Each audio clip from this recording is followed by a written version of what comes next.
kind of sounds like a muffled gunshot. We didn't know what it was. We had people running in the hallways telling everybody to evacuate. A couple minutes later, the fire alarm inside the building went off, which is the way to get everybody outside the building. And Martha, we'll send it back to you for the news conference. Thank you, Catherine. Let's listen in. Fatalities, but at this hour, it appears that we have at least 12 fatalities, and we're continuing to try to ascertain how serious it is. And it doesn't get much more serious than that, obviously. We have one of the officers for the Metropolitan Police Department is injured. He appears to be, is going to be fine as far as we know. We have no known motive at this stage. There were people who asked earlier if this was a terrorist event. We don't have any reason to think that at this stage, but we're continuing that investigation to try to determine what the motive is. We also don't know for certain whether there are other shooters. There have been reported other people in the building at the time. We're continuing to engage in that investigation, and we'll have better information on that later in the afternoon. We'll be back here at 4 o'clock. We'll be back for another press briefing at 4 o'clock. But now let me ask Chief Lanier. She will come up and provide some more detailed information on some of these issues. I just want to first start off by saying, and as far as the initial response here this morning, you've heard that we have at least one officer with gunshot wounds that is currently being treated, but the response by uniformed police officers from both the Metropolitan Police Department and United States Park Police was absolutely nothing short of heroic.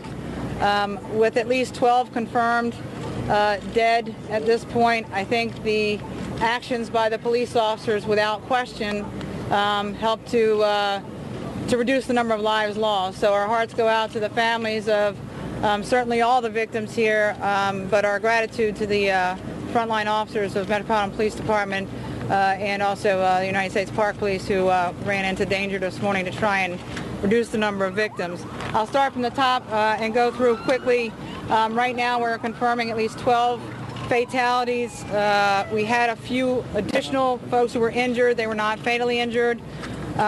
We have additional officers that were injured, only one injured by gunfire at this point, some other injuries sustained by multiple different police agencies on the large response inside. We are officially now transitioning to an FBI lead, so the FBI will lead the investigation. The entire investigation will be processed and handled as a unified process. But with that said, any additional information that anybody might have that they want to share for the investigation, you can call 1-800-CALL-FBI, 1-800-CALL-FBI. I have a slight update on the lookout for potentially 2 additional individuals involved in the shooting. The first is for a white male between 40 and 50 years of age, wearing white male wearing a tan, what appears to be military uniform consistent with naval uniform and a beret-style hat. We also have a lookout for a black male between the ages of 40 and 50 and an olive military-style uniform. He is about approximately 5'10", 180 pounds, medium complexion with gray sideburns, graying sideburns. We have no indication of any motive at this time. We are updating and asking for family members. We know a lot of folks have cell phones and can contact family members, but if you're looking for contact with any of your family members that may have been inside of the Navy Yard today, NCIS has established a phone number now for reunification. That number is 202-433-6151. A secondary number, 202-433-9713. Right now we have an impact to the area. Obviously a large part of the area is still on lockdown. We're still asking residents to stay out of the area and remain in your home. We do feel like the area is safe. We do still have an active search for potentially additional suspects right now, so we're asking people to please remain in their homes and stay out of the area. Again, there's multiple agencies here. We've gotten support from a lot of our counterparts in the region. Maryland and Virginia, as well as all the federal agencies here in Washington, D.C. There are very, very few questions that we can answer at this point. Still a lot of information come. We will be doing another update in 2 hours. I think at this point we would take a limited number of questions. We would ask, please, for your patience, and then we'll go from there. Who should stay home? We've asked people to stay out of the area around the Navy Yard. We have sent out text alerts to the residents around the area and asked them to please stay out of this area at this time until we send out an additional follow-up. Chief, are there victims? Chief, why do you believe there were 2 additional potential shooters? Did they engage the officers, or were they seen, or why? How did this happen? The question is why do we believe there's 2 additional suspects?